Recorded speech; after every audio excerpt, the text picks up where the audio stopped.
Hey guys, welcome back. What is going on? I know it's been quite a while since I had a last update. Haven't had a lot of progress on the car, but I did get my new welder. So today, Welder Wednesday. Just wanted to give you guys an overview of all the new tools that I've got. So that way we start fabrication on the exhaust. Basically it's going to open up the roads for me to be able to do the exhaust for the FRS also, so I won't have to source out any welding. I do have to spend some time to learn how to do TIG welding, but I got some pretty good equipment, so hopefully that'll help out. I just got to put the time and work in and basically perfect my welds and then transfer that skill over to the cars. So let me give you a tour of the new tools and the layout. I am still pretty crunched right now. I've got a three bay garage that I've pretty much got filled to the brim. Once I get the Subaru in a better spot and get all the parts finalized and installed, I'll be able to move the car towards the center a little bit more. Right now I've kind of got it pushed towards the edge, so that way I've got more room basically to assemble the engine and all the other parts. So I've got a table filled with parts and everything in here that's got to go. Basically move that Subaru back over, and then I'll have room for fabrication. Ideally, I will not be welding or cutting or any of that while I have a car in this bay. Essentially, I want to be able to pull that out so I have a whole day to work with, so I don't have to worry about any debris or anything like that getting flung towards the cars. But for now, let me give you a tour, and we'll see what we're working with.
All right, so this is in the back corner of the garage. I've got the new Evolution 15-inch saw.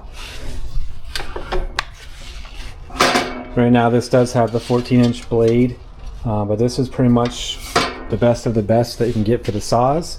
It's got the vise built in. One feature that I do like is it's got this automatic piece there, so you can just flip out and you can move this in and out as you need.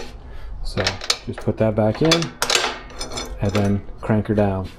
These arms also come out, so this goes up and then there's a little screw underneath, so this comes out, so that way I can deal with the longer piping, especially for exhaust stuff. This probably won't sit here long term. This is just out of the way. I've got a little bit of room between the car right here.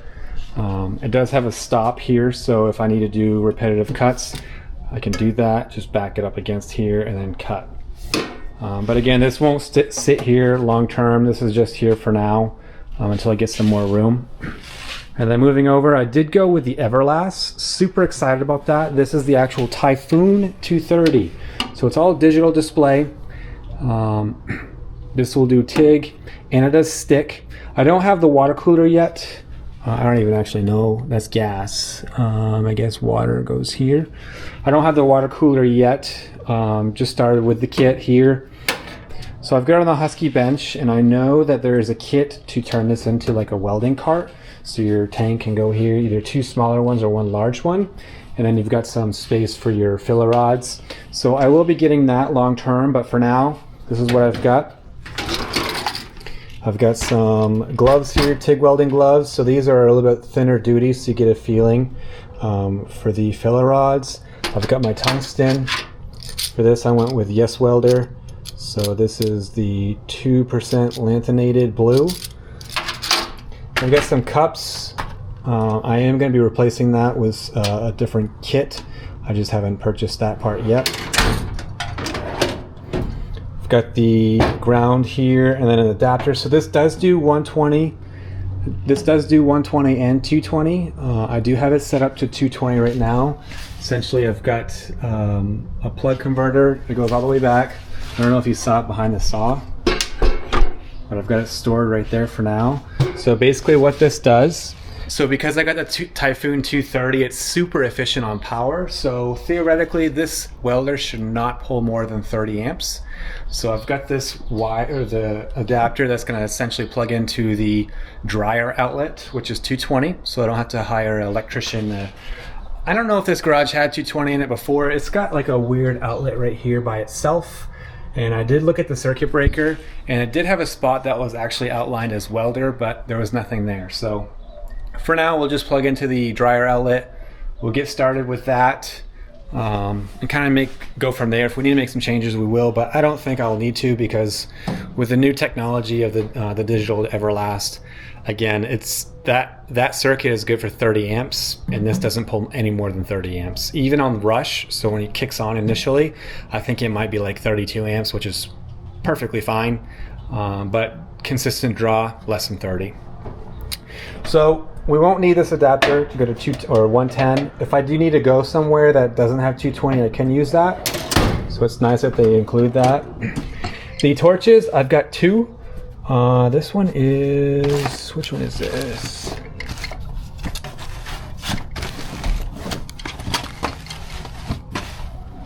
Well, where is it? Oh, it's right here. This is the number 9. So this one is not water cooled. Just a fixed head. I do have it came with the actual thumb switch, so you can put that on the torch if you want, but I'm going to use the pedal. So I did opt for the 25 footers. So we get the 9 there, and then we've got the 20 here. So this one is water cooled, you can see with the blue hose. And this one is a swivel head, so you can adjust that any way you want. I won't be using that just because I don't have the cooler yet. But this is also 25 footer. And it also came with that thumb switch. Nice addition to that. I do have the stick welder here, which again I'm not going to use. I do have the 25 footer Nova foot pedal, so we probably won't be running these, at least to start off. We'll try to learn on the pedal. Eventually I will upgrade this to the Bluetooth one, so that way it's one less cable. With this 25 foot, And this torch 25 foot, essentially I can weld pretty much anywhere in the garage. However, the only drawback is this. I believe this right now is only set up for 12 feet, the ground. Smaller gauge wires, so I will be upgrading this to probably like one aught or zero, or I guess 1 aught is 0 gauge, either 1 gauge or 0 gauge, and then get that into like a 25 footer, just so I have some room. But for now, because my bench right there, I did go with a Harbor Freight bench. Because it's so close, I can literally just clamp onto the table and then basically weld right on there with no issues. Oh, I do have it did come with a regulator, so I did purchase a new one, the dual regulator, because I'm going to be working on stainless steel. I've got one that's going to provide the gas for the torches, and then the other side is going to provide gas for the back purge. I got that down here, right there. Make sure I covered everything in here, and I did. Okay. So for the welder, thought this was kind of cool. This is from Yes Welder. It's got the very large display here, so I won't have any issues seeing what I'm working on. It does do the auto dim, so that's a really nice addition. This here is that I got what brand is this? B-Tool. So it's the dual regulator, so that way I can get that set up for gas for the torches and the back purge. And I also got the tungsten sharpener grinder. So from what I understand, you don't want to mix, if you can help it, mix any grinders that you're using purely for tungsten and then whatever else you're grinding, just because of contamination. So this one here, let's open this up.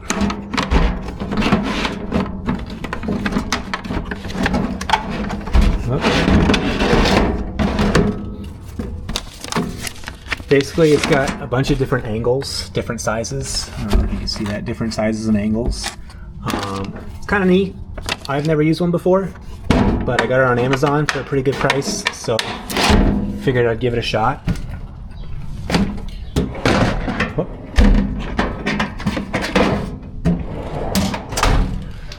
All right, and moving over to the Harbor Freight bench, I did get this actually on the Memorial Day weekend. They had a 20% coupon, so pretty hard to pass up. I think this is only like 180 bucks minus the coupon. It comes with all the different clamps, a bunch of different accessories. I have no idea what I'm doing with it. We'll see how that works out. I did put my vise up on here. Unfortunately, these bolt holes don't line up with the grid pattern, so I'm either gonna have to get a piece of metal to have the bench vise bolted to and then bolt it to here, or find some other alternative for mounting. As you can see, I don't have a whole lot of room right now because of the car is so close. I will be pushing this over probably like 2 or 3 feet to the left, so that'll give me more than enough room. Again, I don't really want to have a car in there when I'm grinding, cutting, or welding. Subaru is stuck here right now. I could probably move it over, but until I do a bolt check, get everything 100% tightened down, and then do the fab work that we need to do on the exhaust to be able to get this running, I don't really want to push it out because I've got basically an incline on my driveway. Not much, but just a little. Just makes it very difficult to push that car back in by myself. But that's what I've got for now. Super excited for the saw. This is, actually I have it plugged in so I could show you. It does have a light. Here. I don't know if you can see that. Yeah, you can. It does have a light, but the really cool thing too is this is soft start. So when you start to pull the trigger, it starts off real slow and then ramps up. So I do like that.